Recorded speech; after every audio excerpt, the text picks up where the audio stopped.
want petty bitch fights, forget the Real Housewives, forget Jersey Shore, go to fucking big tech, because these petty little bitches. It is juicy as hell.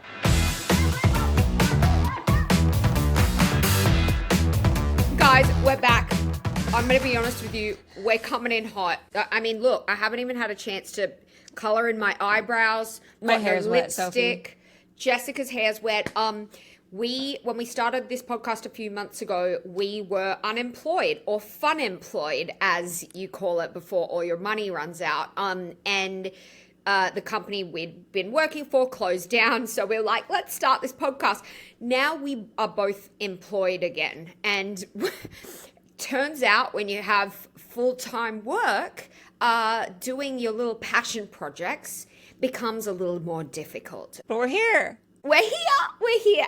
This could all be solved if we wind up getting tons of subscribers and then somebody wants to sponsor us, a brand. Maybe, just saying, I've chugged a few of these today. So Red Bull, if you're out there, you might want to sponsor us. But guys, we're here. We got so much to talk about. But like, damn, there is some wild shit going down. Per usual. And I per usual. And I will preface this episode by saying we're going to touch on a few topics that I feel like the tip of the iceberg is only being scratched right now. Not just with us, but like, I feel like people aren't talking as much as they should be about these topics, and maybe as the weeks progress, more people will start talking about this. But we want to at least like get our audience started having these conversations about certain things that are happening right now, because Jess and I have the feeling that these things are going to be a really big fucking deal. Not to like hype you up and be like, you better watch the whole episode because we got crazy shit coming for you. But that's kind of what I'm doing. Yeah. And to circle it back to that, I mean, that's kind of the dream, right? Is like, we want to be going a lot deeper into these topics because they go on and on and on and on, and you could learn so much about these. We're covering the basics on the podcast, but we really just want to quit our jobs and do this full time. If our boss is listening, we love our jobs. Thank you. We love working for you. But yeah, we want to be able to fucking I think they'd agree. research. They'd be like, go to your podcast. Our boss is over it too. Look, although we want to grow simply because we want to do this full time, we are very excited about our 367 subscribers that we have right now. And listen, if you are one of these subscribers and you are watching this and you are listening right now, please, seriously, please comment just to say like, hey, I heard your call and I'm here to say hello. It's not even just because we want comments. Like, we actually want to enjoy this right now while we have a small, because obviously we're going to be huge, but we want to enjoy a small community while we have it and actually engage in conversation about this. I think you and I often feel like we're the only two people who we can talk. Like, when I go hang out with friends and I'm like, you guys want to talk about AI? They're like, no thanks, dog.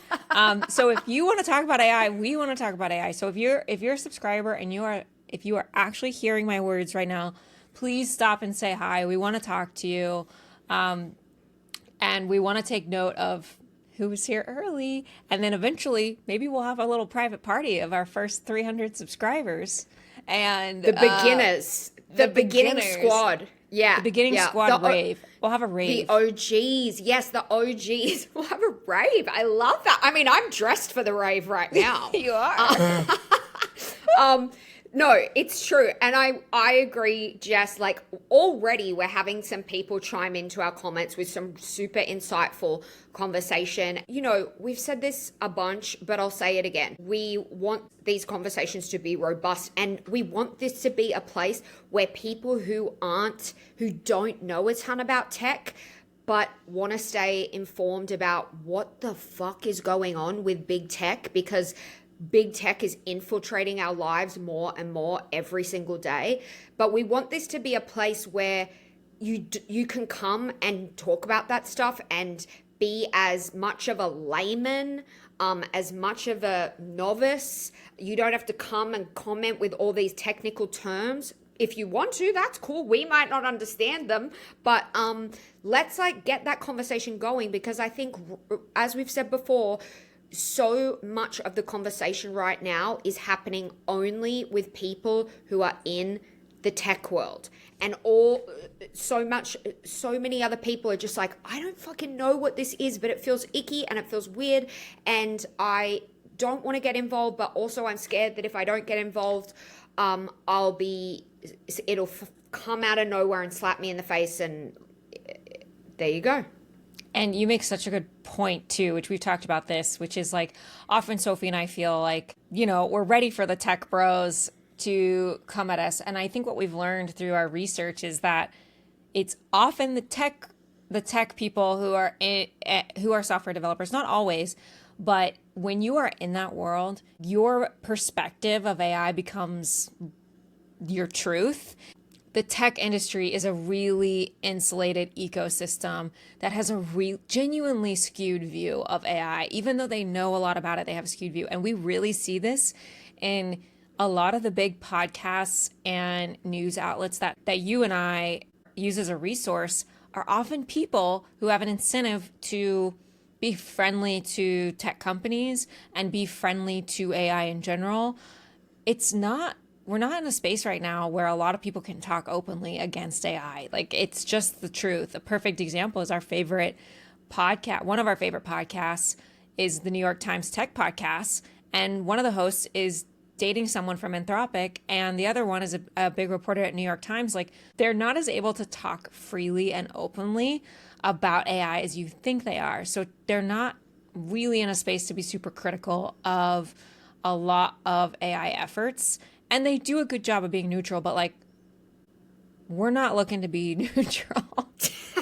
So, and it's really hard to find people who are talking about AI who are not in tech and have a, like, I don't know. You know what I'm saying, Sophie? Yeah, like people who don't have a horse in the race. Like, we don't 100%. have a horse in this race right now.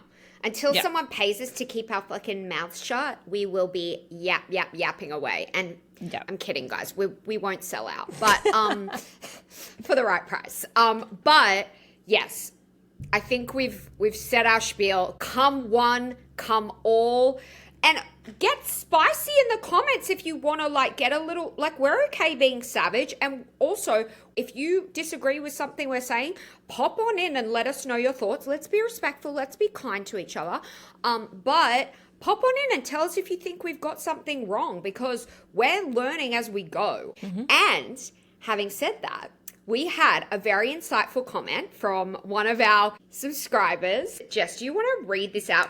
If you listened last week, we were ranting a lot. I was editing the episode last week and I was like, hard. Oh wow, we've got 5-minute rant from me and then an 8-minute rant from Jess. Like, we were just ranting. Monologuing like there's no tomorrow. Monologuing. It was like a Shakespearean, it was like binging Shakespeare. So we came down a little hard on devs, on software developers and coders, and we were being a little tongue-in-cheek, but Jess kind of said, what did you say? It was something about a litmus test. We can't use this profession. We can't use software.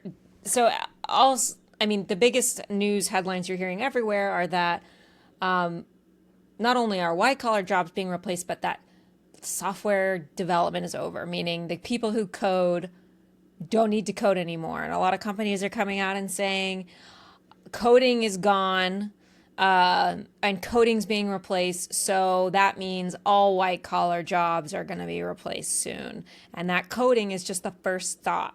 And that pisses me off because that assumes that everybody else's jobs are similar to coding. And they're not. And I just don't think just because AI applies to one does not mean it applies to all. And we often look at AI as a very general blanket. And I don't think that's the case. So I was pretty pissed. Right. And so you jokingly said, I think they're just pissed off that they created technology that can replace their jobs. So we had somebody jump in the comments. Yeah. Do you want to read it out? Sure. They commented a few times. And this is, I wish for a better world. So thank you, I wish for a better world, for Also, like, that's the exact kind of person with that exact kind of tag that we want to be Yes! listening to this We podcast wish show. for a better world too. Let's hear what they said. They said the coding tasks are just one small part of the job. When you want to write code that does one specific thing, it's pretty straightforward. Things are very different when you want to change something in a big corporate software. Where to change, what to change. Do you need to rework the existing code so future changes are easier? Do you need to test? What parts of the software may be impacted?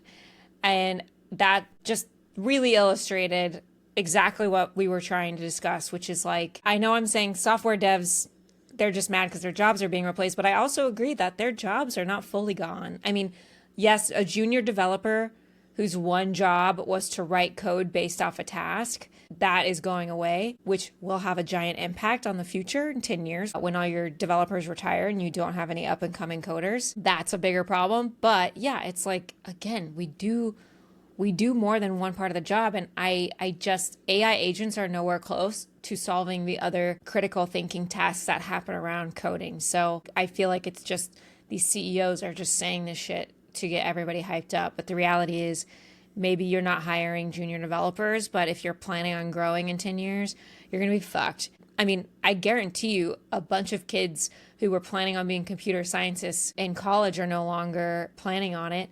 University of Texas, it used to be impossible to get into their computer science program. And I bet it's really easy right now to get into their program.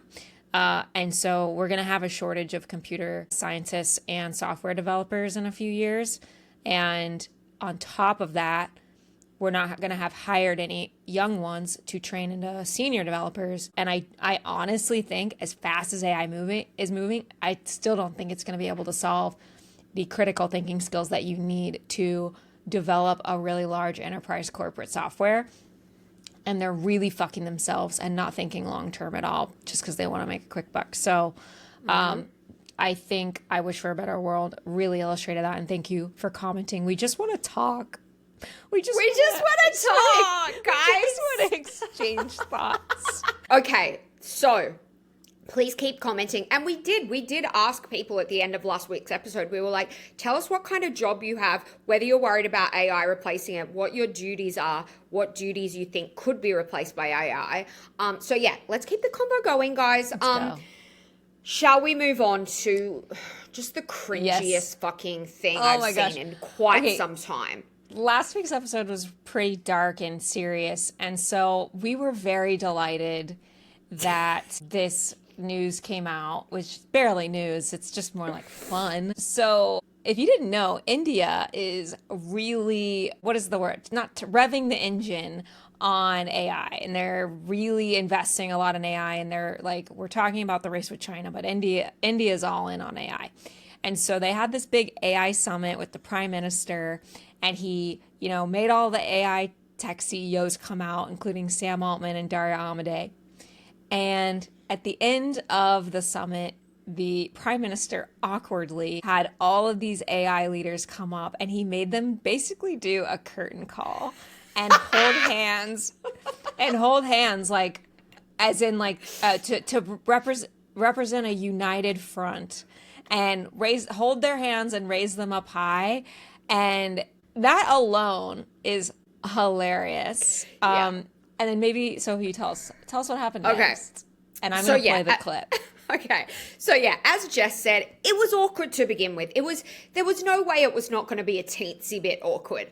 But to crank the awkward cringe level up to 1,000, this fucking happened. Play the clip.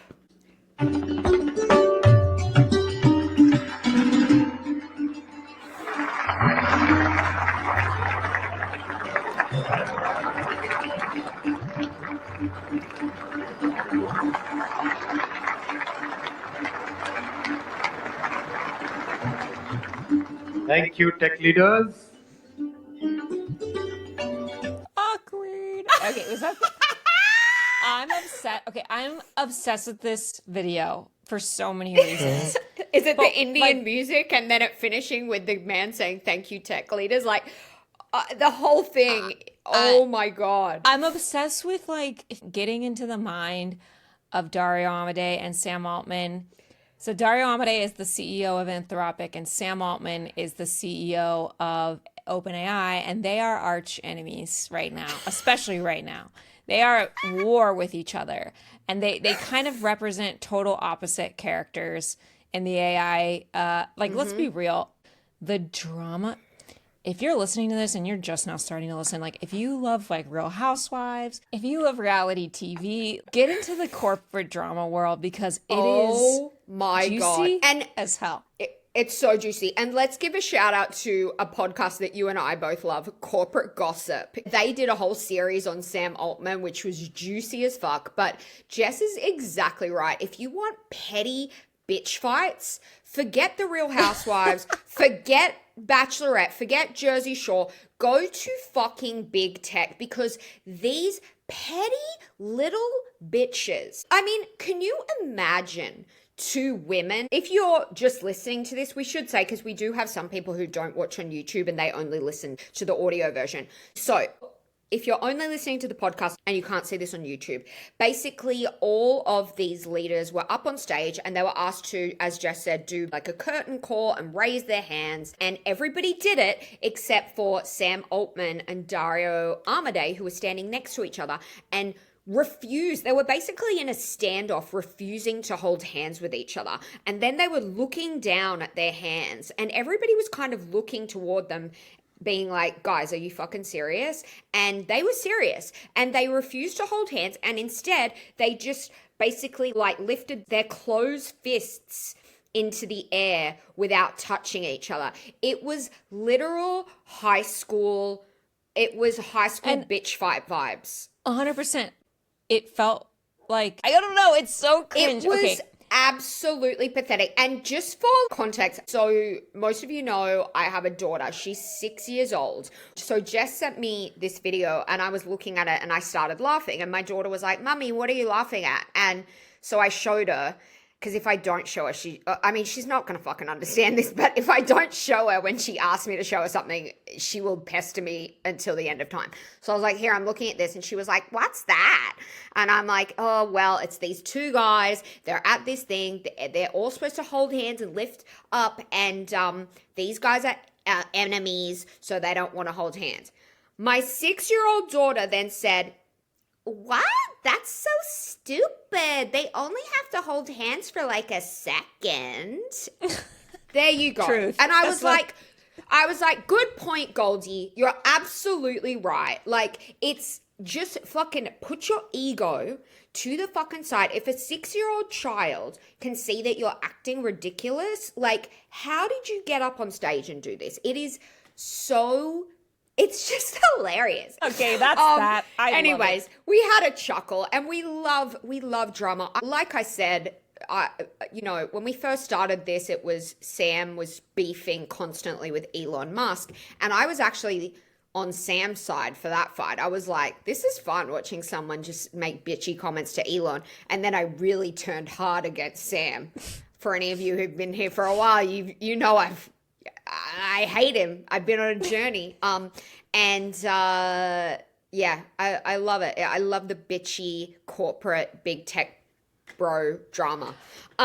Anyways. I'm just going to make a quick comment and then we'll move on. I'm really nervous that the Sam Altman movie is going to make him look like a hero. If you weren't aware, Luca Guadagnino is making a movie about OpenAI. Andrew Garfield, super likable guy, is playing Sam Altman, which is a red flag for me that they're going to try to make Sam Altman likable. They better fucking not. They better fucking not do that. That would be so untruthful. I'm thinking it's going to be Social Network vibes, where you can see he's a flawed person, but you kind of have some moments where you empathize with him a teensy bit. But while we're on the subject of movies, let's also call out a lot of people, including our beloved Tristan Harris. I saw hearting on Instagram, putting a heart on the trailer for the AI documentary that came out of Sundance. And the trailer makes it look like the filmmakers are like, guys, what the fuck are you doing here with this AI shit? Are you gonna kill humanity? Massive eye roll. A massive fucking eye roll, apparently, because so many of the reviews out of Sundance are like, this is essentially a propaganda piece that is promoting AI as this amazing thing. And it's presenting itself as being something that's going to take a look at it from a critical standpoint, and like even a neutral standpoint would be nice, but apparently it's just a fucking puff piece. It might as well be the Melania documentary. So I'm still gonna watch it. I won't pay for it. I'll wait till it comes on some streaming service that I pay for, or I'll steal it from the internet. But It's called the AI doc, or How I Became an Apocalyptimist, which if that title alone does not tell you what this guy's after, Apocalyptimist, he might as well call it the AI doc, Having My Cake and Eating It Too. Meaning, I'm going to share a nuanced view on AI while also pleasing all of the CEOs that I've gotten to do an interview in this documentary, which is Dario Amodei and Sam Altman. If you think either of them would willingly participate in this if they didn't think that this documentary had a sway on public opinion. And these are also the people that made Navalny, which is an amazing documentary. But if you watch that documentary without context, you are fully think that Navalny is a god. And if you read stuff about him, you'll learn that he's not. But interesting. It's still a great documentary. And this will probably be a good documentary too. But I mean, we saw people out of, like you said, Sophie, out of Sundance are saying that it's actually not worth your time because it's a puff piece. I wouldn't be surprised if these guys fucking gave Sam Altman final cut of the movie, 100%. like seriously. Like I keep asking around and be like, can anyone tell me who funded this on Reddit? And people just keep sending the production company. I'm like, that's not what that means. So Yeah. Who bankrolled this shit? Like who signed the checks? And our episode last week is about how there's all this swirl going on to try and repair the public opinion on AI or not repair the public opinion on AI. This feels like, I don't know. I'm making a lot of assumptions before seeing it. So we'll see it and we'll get back. We'll see it. Okay, so let's move on. Keep it moving. What do we got? So we've got another juicy thing going on. This is another really juicy story where at first I was kind of like, what is this? And then when you get into it, you're like, oh my God, what's going to happen? I could absolutely see this being turned into a miniseries. So news broke that apparently the military, who has a $200 million contract with Anthropic, was having a hard time getting Anthropic to agree to modify Claude to do certain tasks that Anthropic deemed against their policy. It's very vague on what that ask was, but apparently this all started back when rumors got around to Anthropic that the DOD, or the Department of War, quote unquote, used Claude to kidnap the Venezuelan president. So Claude started asking questions, and I think that started some back and forth that eventually led Anthropic to denying requests from the military to customize Claude to do certain things. It's speculated that this news broke by the government themselves because they wanted to put pressure on Anthropic. So Anthropic is saying, sorry, our policy says that you can't use our tech to surveil domestically, and you can't use our tech to basically make kinetic weapons without a human in the loop.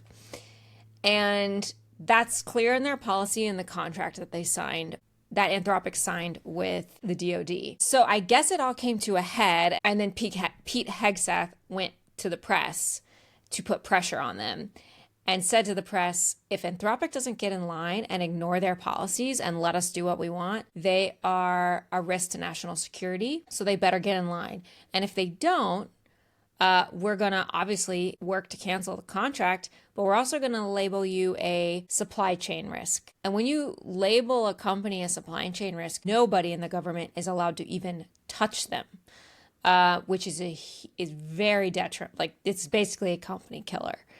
And it's usually reserved for like Russian bot spy like malware companies that are a literal danger to the country, and they are threatening them with this.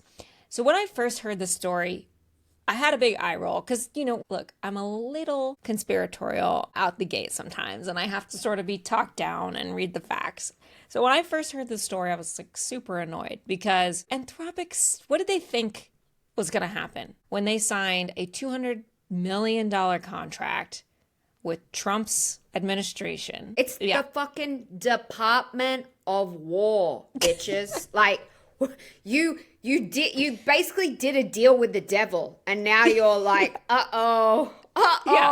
he's got us by the balls. Like, 100%. He knew what he was getting into. And also, Palantir and the government have been working together forever. And in order for sidebar, if you're new here, and you're new to this whole conversation about tech, Palantir, Peter Thiel's company, literally the worst fucking company in the world that is openly they're not trying to win over anybody in the community. They're not trying to win over the public. They are straight up openly out there saying, we're happily evil and making tons of money. We're surveilling all of you, collecting your data. And they've literally come out and said they're happy to kill people if they're happy with that. If the people deserve to die and their technology helps them get killed, cool. So anyway, just a little sidebar for our newbies here. But Anthropic is the opposite of that. They're trying very hard to be the company that stands out as the one that the public trusts more than any other company, which so far they've been doing pretty well at, I think. 100%. I think they're really committing to the safety brand, while OpenAI is like shitting all over it. So this is a fucking, like, what the fuck do you do in this situation? Like, your whole mission has been to show the public that you are the ones that can be trusted. So you either have to choose between the government or the public at this point. It's fucking Sophie's choice, baby.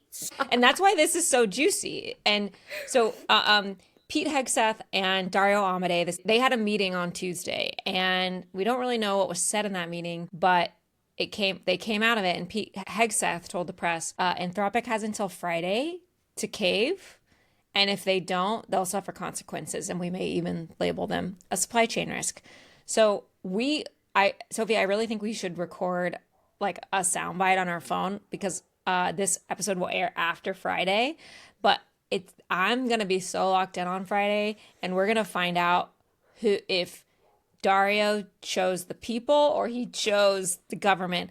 And here's what's interesting. Let's say the military was like, fuck you, we're going to cancel our contract. It's a $200 million contract. Losing that contract sucks for Anthropic, but it's not the end of their business. Like, they will not go down.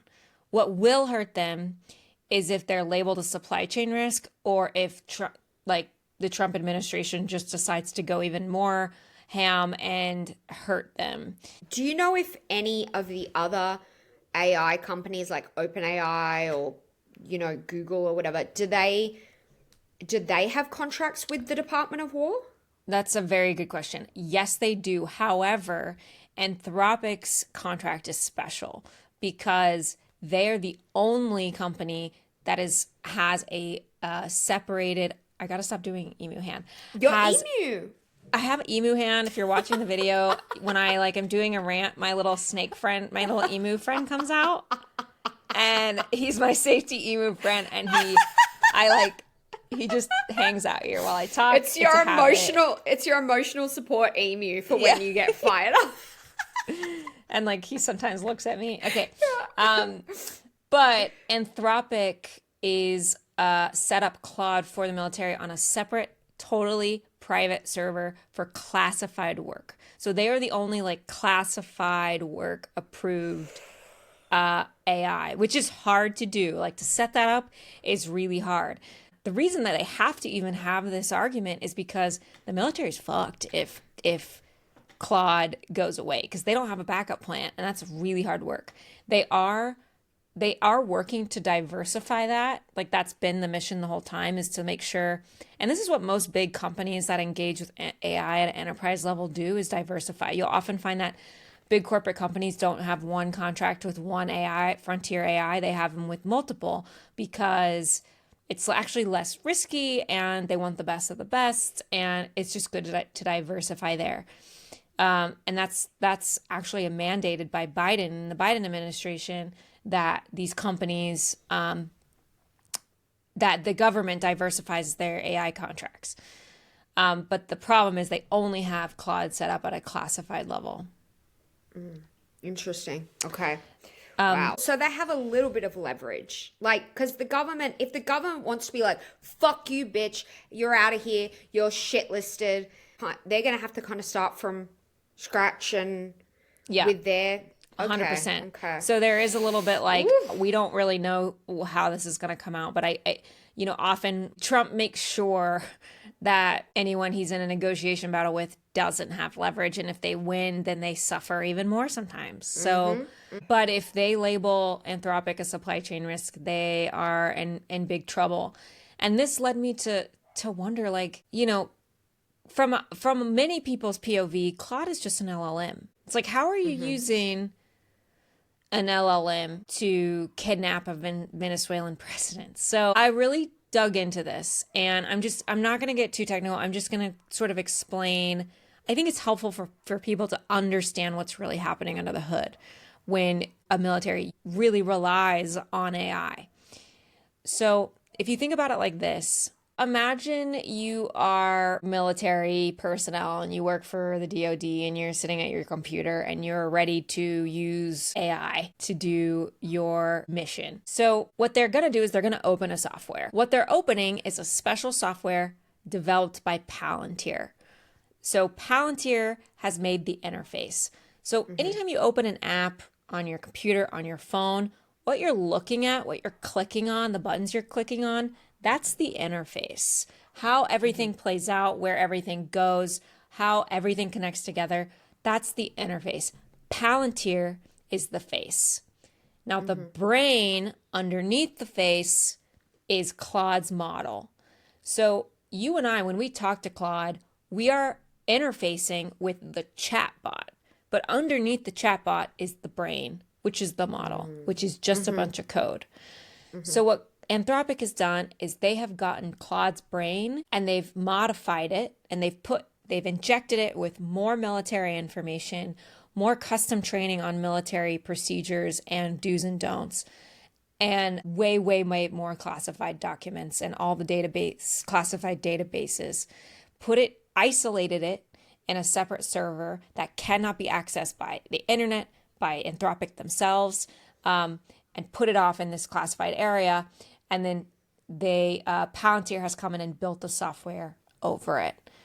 So this way, like, you and I could go into Claude and ask a bunch of questions, but we couldn't be like, what does classified document 10057 say about the Venezuelan president? Or I've uploaded a video to the Palantir interface for Claude to digest, or an audio file for Claude to digest. Give me the transcription of the audio file and tell me where the network pings of where his last cell phone was. Palantir does a lot of the front end work, and Claude is the brain underneath it. So what's happening is, it's likely, we don't know the exact scenario, the kind of requests that the military is asking for, but it's probably something to the effect of, like, maybe the military is like, hey, Anthropic, we need an update to our isolated model. We need you to give us a new file, basically, to put into our classified tech stack. And we have all these classified databases based on American individuals and all their Ring camera data, probably, or something like that. And we have this database, and we want you to put it into Claude, and we want Claude to be better about parsing through all the data we have on our American citizens. And Anthropic says no. That's probably something. Or we have all this data for basically controlling weapons without a human in the loop. We want to be able to parse it. Will you update Claude for us? And they probably said no. That's probably what the scenario, a similar scenario in this case. All that's to say is, another really important part of this piece is that Anthropic is looking to IPO this year.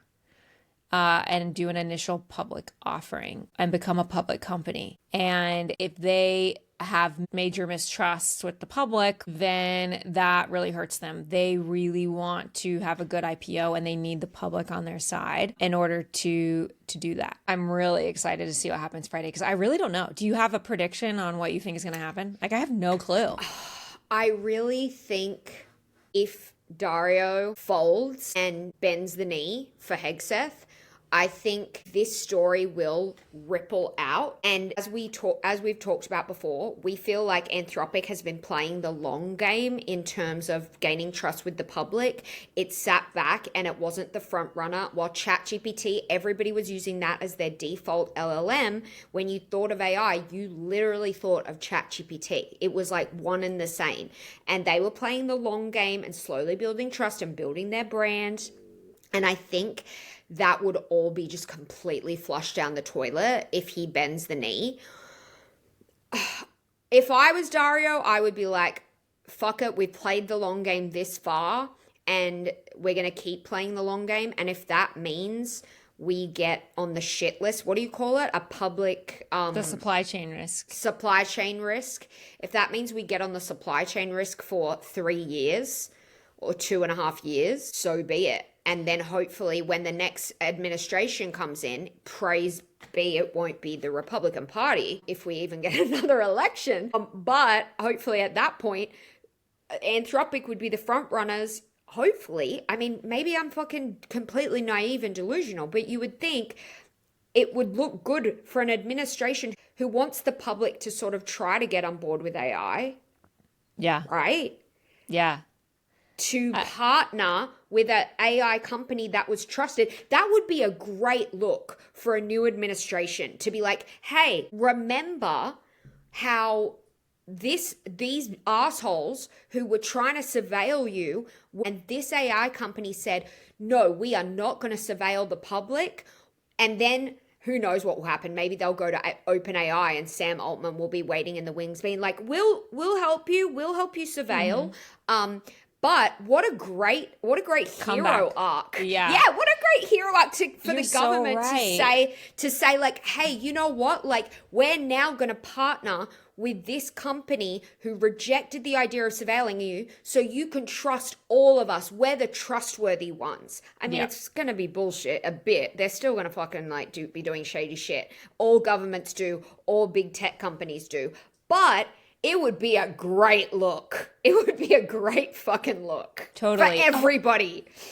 The other point that I wanted to make, which is really fascinating in this too, because like in my mind, I'm sort of like, I'm sorry, I just don't believe that Dario Amodei was like, I'm going to go up against Trump out of my own moral heart. I just can't. I'm sorry. I know he's like, seems like a good guy. I just cannot believe that to be true. Yeah. And one thing I was hearing was that I saw someone say it's like AI talent that you have on your team is really hard to keep right now, especially when places like OpenAI and Meta have more, and Google have way more money to pay their AI talent. And right now there's a huge talent war. Their employees at AI companies, top researchers, top developers are constantly switching between getting massive, massive salaries and bonuses, sign-on bonuses. And a few years ago, tech company employees used to sort of run the place. Like, it wasn't executives. It was like the employees used to decide what was morally okay and what wasn't. That all took a turn in the last few years, especially with the Trump presidency, where executives finally sort of stood up and were like, no, we get to decide if we want to do shady shit. You don't get a say in it. And that tide really turned over the last few years.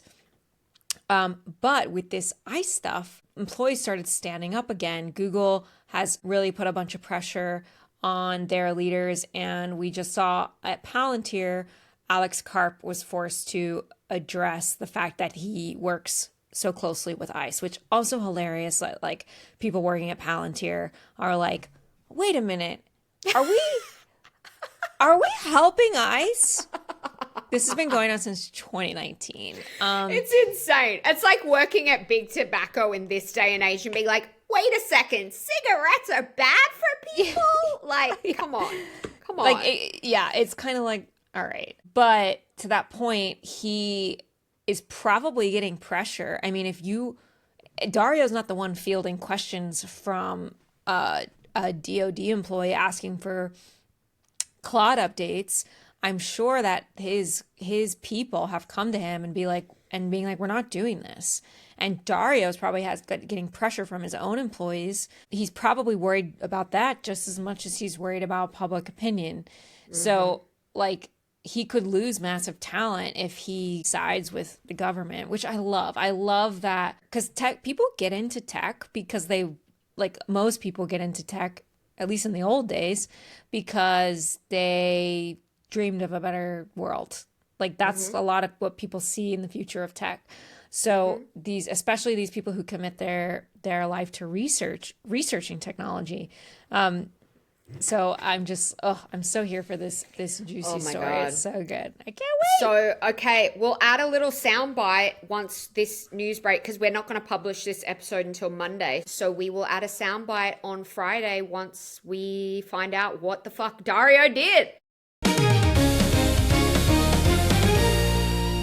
All right, cutting in here with an update. On Friday, we learned that Anthropic did not fold. They will not be changing their terms, which would have allowed the government to conduct domestic mass surveillance and deploy autonomous weapons without a human in the loop. Dario Amodei posted on the Anthropic website and did a CBS interview explaining his reasoning. It's worth watching. There is no official movement as of now on the government labeling Anthropic a supply chain risk, but who knows if they actually will or not. The greater risk for Anthropic is losing top AI talent over moral differences and harming any public opinion of them when they plan to IPO later this year. Within hours, OpenAI has already flown in to strike a deal with the Department of War to replace Anthropic, and there has been serious public fallout over it. Over the weekend, Claude jumped to the top of the App Store, being the first ever competing chatbot to jump ahead of ChatGPT. So this is big. There's a social media account, Cancel ChatGPT, that just gained like 10,000 followers over the weekend. And Katy Perry even posted herself switching to Claude. And of course, Reddit is going absolutely nuts. Meanwhile, Sam Altman is scrambling, doing an AMA on X, trying to just calm everybody down, and he claims that they'll be holding the same standards as Anthropic. His angle seems to be, we're making sure our terms are met for the same safety guidelines that Anthropic had, but also we really can't tell the government what to do. So it's really unclear why it's okay with the government if OpenAI is doing it. I mean, if Sam Altman is claiming OpenAI will hold the same red lines, then why do they get a pass and not Anthropic? Well, the first reason, Trump called Anthropic left-wing nutjobs. OpenAI's president, Greg Brockman, has personally contributed $25 million to a pro-Trump super PAC. Second, we can also assume that Claude had actual safeguards that have literally been hindering the Department of War employees from prompting certain actions, which is what caused this whole debacle in the first place. My theory is that OpenAI will include the same terms that Anthropic had in their contract, limiting domestic surveillance and autonomous weapons, but they won't apply those prompting safeguards in the model itself. That way the government can just do whatever the hell they want on their own legal standing, and OpenAI's terms still are in the contract to quell public fears. So Anthropic, I would say, has absolutely come out on top, and Pete Hegseth has just given them the best free marketing they could ask for. And I don't think Pete Hegseth will have the guts to label them as a supply chain risk. In the end, that has never been done on a U.S. company and is probably not holdable in court, and would be an incredibly insane move by Pete Hegseth. I want to end this update by saying that although Anthropic is getting a lot of love for making this brave decision, please keep in mind that Anthropic, this is their brand, not their morals. This is a strategy. Sam Altman is a terrible strategist. Dario Amodei is a great strategist. Behind both companies is still an incredibly unruly, unpredictable, lawless technology with absolutely fucked economics and massive risks to society. Dario Amodei is still deceiving and lying to us to keep investments rolling in and deploying his tech at incredibly unsafe speeds. He just knows how to give you a warm hug while he's doing it. I know we got to wrap up. I know you've got to literally walk out the door in 20 minutes. So Yeah. Let's quickly get to the fucking data centers of it all, because my God, you guys, iceberg right ahead. Or the opposite of an iceberg, because we're all going to be fucking melting and dry as a nun's vagina. Okay, so let's seriously. Okay, guys, we've wanted to try to tackle data centers on this podcast for months. And every time we've been like, let's do an episode about data centers, we start looking up stuff about data centers and we're like, I don't understand, and what? And so we've never done it. And we stumbled across something this week as we were once again trying to look into how we could start talking about data centers. And we think we have uncovered, and a few other people are talking about this, but we think we may have uncovered some major data center corruption going on, and we feel like we may be the next Erin Brockovich. But let's first and foremost, to preface our big expose, let me read out some data center facts, some top lines. Basically, we were looking into data centers and how obviously they've been in the news a little bit lately because people are starting to push back. Community members are starting to show. You guys might have seen, I think it was in Brunswick in, what state? Colorado. They've titled it The New Brunswick Miracle. There was a viral moment that happened outside of a city hall, and this guy ran out. There were all these protesters waiting in the snow outside of the city hall meeting. He runs out and he's like, they've canceled it. They've canceled it. And everyone's out there screaming, yeah. Basically, what happened with that, there was a 27,000 square foot AI data center that was planned to go ahead and be built. Sorry, it wasn't Colorado. It was New Jersey, New Brunswick, New Jersey. And all these people in the community got word of it and they showed up to the town hall and they protested it, and they literally the deal went off the table during that meeting. So that was like a huge win. So that got Jess and I talking about like, okay, why would a city agree to having these data centers? What's in it for the city?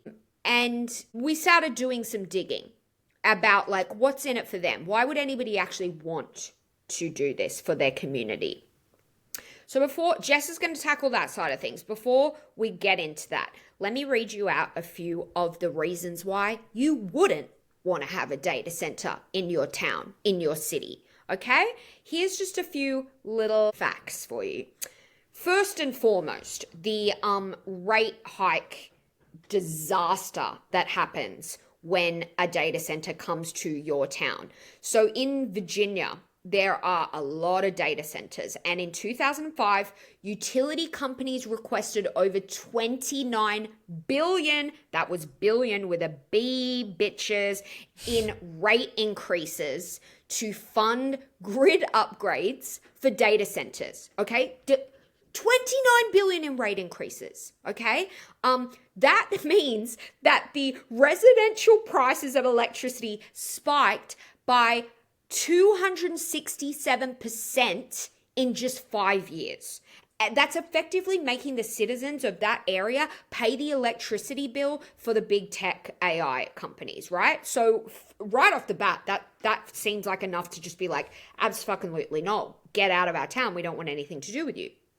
Another fact, they're water vampires, okay? They are gulping up to 300,000 gallons of water a day. Right? Mega campuses use up to 500 million gallons daily. For a little bit of context, that is the same amount of water used by a city of 50,000 people. And these are often happening in like drought-prone areas like Arizona and Texas. There's also a problem, phantom data centers, right? Utilities are reporting a surge in speculative projects that aren't even built yet, but they're clogging up the grid queue, preventing towns from building new hospitals or affordable housing because the power is reserved for a potential AI site, okay? So those are just a few. Oh, wait, there's one more. The coal paradox. Despite green promises, the massive surge in AI demand is forcing some states to delay the retirement of coal-fired power plants just to keep the lights on for their servers. So a lot of reasons not to have a fucking data center in your town, right? So, Jess, why are these council members or the people who are being able to give the thumbs up, whoever that is, who is it? The mayor, the fucking who is it? City council members, right? The Local officials.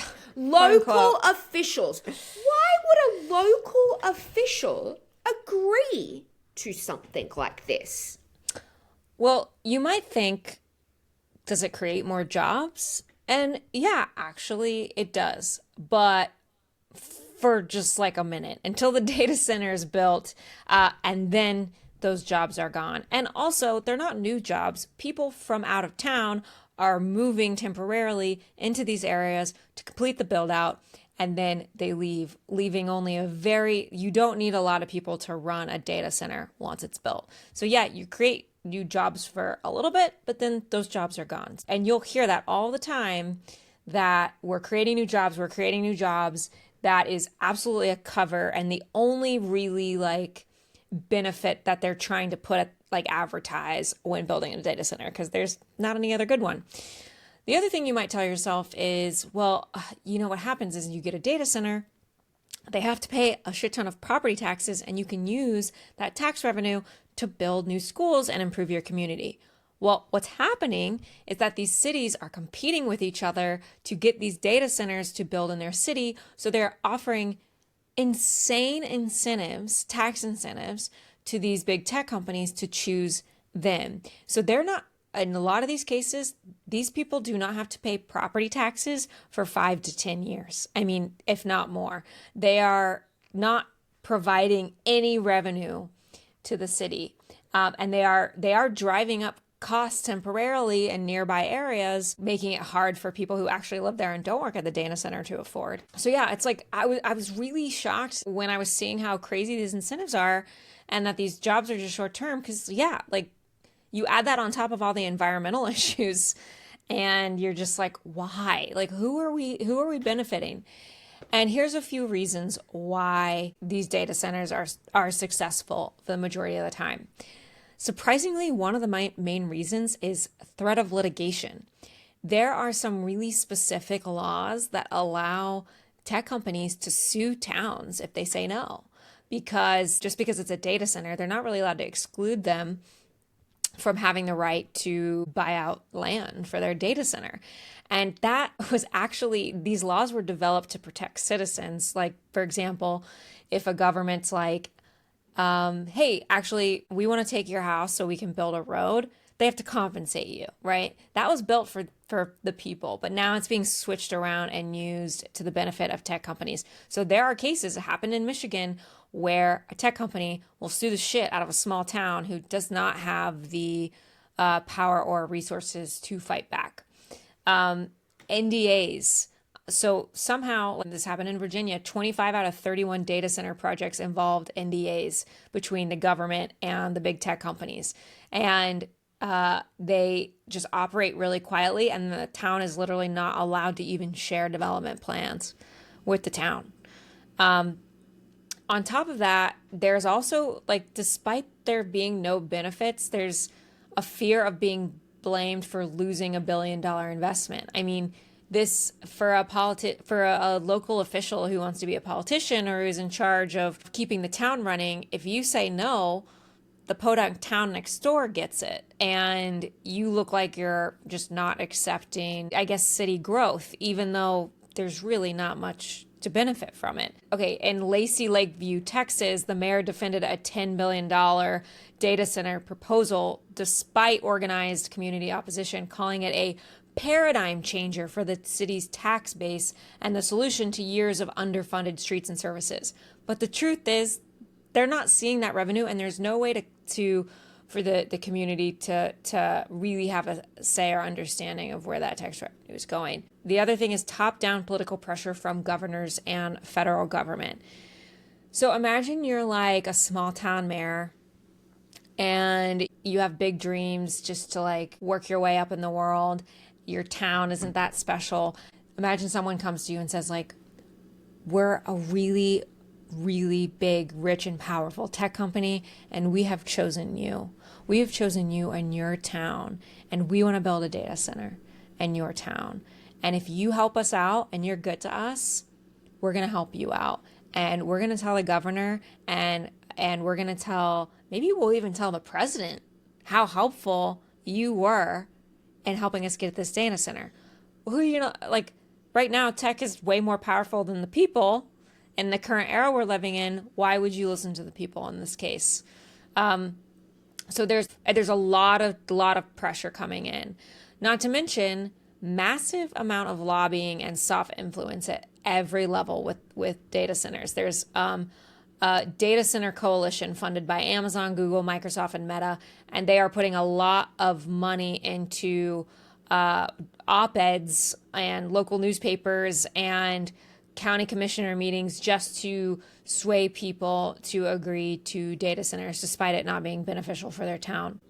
There's a lot of obfuscating happening, like the developers purposefully do things in secret and aren't transparent. Like in the New Jersey case, like no one from the developers never even showed up to talk to the community. And so even if the developers are offering some kind of trade-off, if you don't show up, why would they trust that that trade-off is actually going to manifest? And quid pro quo and corruption, of course, is the other reason.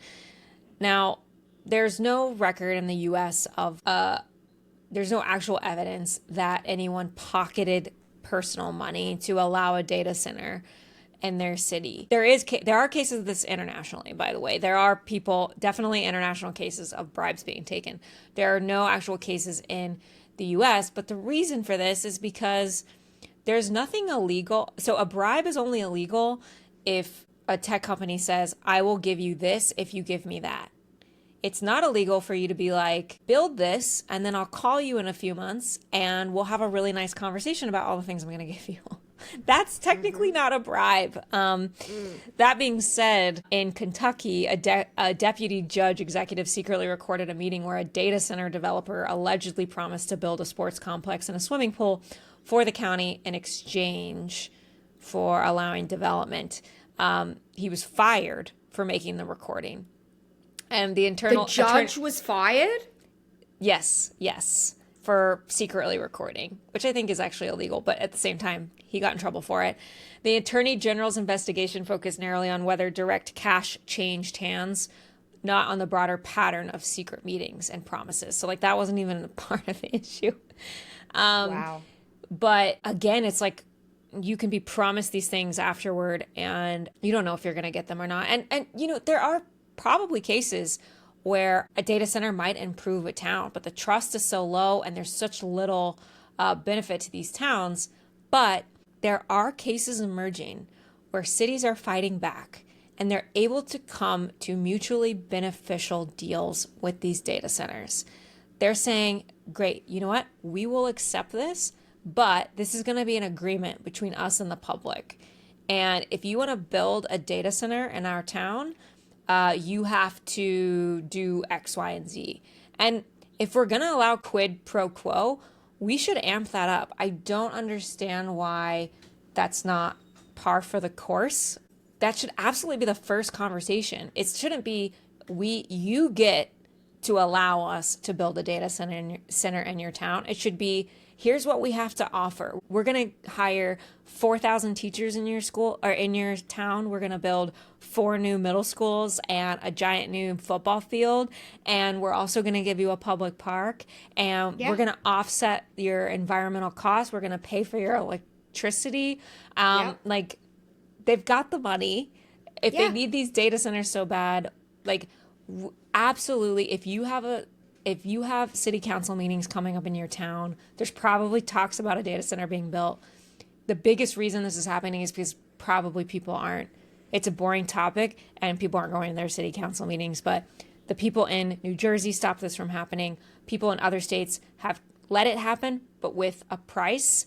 And AI actually has an opportunity, if they're going to build their data centers, which they have an opportunity to actually offset some of the horrific things about it by paying a actual tax, not just in property taxes, but in making the community a better place. Like, what we're getting a terrible deal out of this. Terrible. And that's why I'm like, okay, for these people, for these council, what did you call them? Local officials? Local officials. For these local officials who went ahead and accepted these data centers without getting a very good deal at all, without getting really much in return for the community, we're really only left thinking two options about them. Either they took a personal bribe, they were handed a bag of cash in a carver bag, or sorry, that's a political reference. I know you're not a political junkie it's like so funny. me,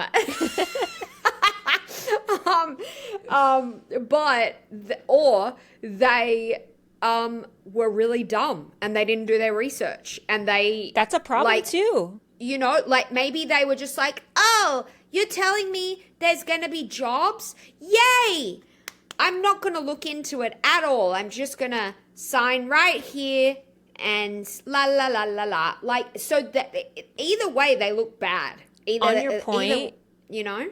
On your point of not doing research, that absolutely came up when I was looking into this. And it's like really a thing. Like these local officials don't do the research. And there's even I read that there's an insider industry joke that these people agree to build the data centers and then they realize that how hard it is and like what you have to, and like what the cost, like the real price is. Like, and that a lot of them are unfinished and empty because they didn't realize how hard it would be. Yeah. Like I can see in the early, and really this is only getting bigger recently. So I'm willing to give the benefit of the doubt for some local officials who maybe thought this would be like an Amazon warehouse where you would have jobs that would go for years and years and years, and it actually wouldn't be that bad for the environment. Like, I'm willing to give the benefit of the doubt for some of those early data center people, like, you know, sure. But I think now all you got to do is fucking do a quick Google search to see, are data centers actually good for your community? Mm-hmm. So ignorance is no longer an excuse, I think, for these officials. No, you know? and you don't like you said, it's like you don't. There's all these arguments going around about like how much water does it actually use, or how much energy does it actually use? Is this all a myth? There's actually not a lot of studies on it, but I think there's plenty of evidence out there to know that there are so many. It's riddled with so many issues. Yeah. It's common sense now. It's just common sense. So don't worry about trying to prove to anybody that data centers are an issue, because they absolutely are. Now it's just about, where do we go from here? It's not about proving if they're good or bad. They're bad. They suck. Yeah, they're bad. They're bad. So don't sell. Yeah, don't fucking sell out your fucking town for a bad deal. Like, if you're gonna sell out your town, get a fucking good deal. You know what I'm saying? Like, yeah. Jeez. Ooh. So, guys, we are gonna keep doing this now that we've ripped the Band-Aid off talking about data centers. It took us 3 months, but we ripped the Band-Aid off. We're going to keep following this, because if there are bribes happening, we want to be the ones to break the story. Okay? Can you imagine? Last night I said to Jess, are we about to be the next Erin Brockovich? And if we are, who's going to play us in the movie? I suggested who did I suggest? Margot Robbie and Megan Fox, obviously. Aussie blonde and a big lip brunette. Smoking hot big lip brunette. It's a no-brainer, of course. It's just like Andrew Garfield playing Sam Altman. Like, no-brainer, guys. Okay, guys. Wow, that's it. You got to walk out the door. You 1 minute past having to walk out the door, Jess. You got to go. I would act like it was for something insanely important, and it is. It's the premiere of Survivor season 50. So I gotta go. Jess is a Survivor girly, you guys. Any other Survivor girlies? Let us know in the chat. I'm not at all, but I respect the fandom. All right, you guys. We'll be back again next week. And that's it. That's it. See ya. Bye. Bye. Thanks for listening to Artificial Insanity. Don't forget to follow us on YouTube. Our username is at Sophie and Jess. We're also on Instagram at Artificial Insanity Pod and TikTok at Sophie and Jess _AI. If you like the show, please hit the follow button, share it with a friend, or leave us a review. Thanks, bye, love ya.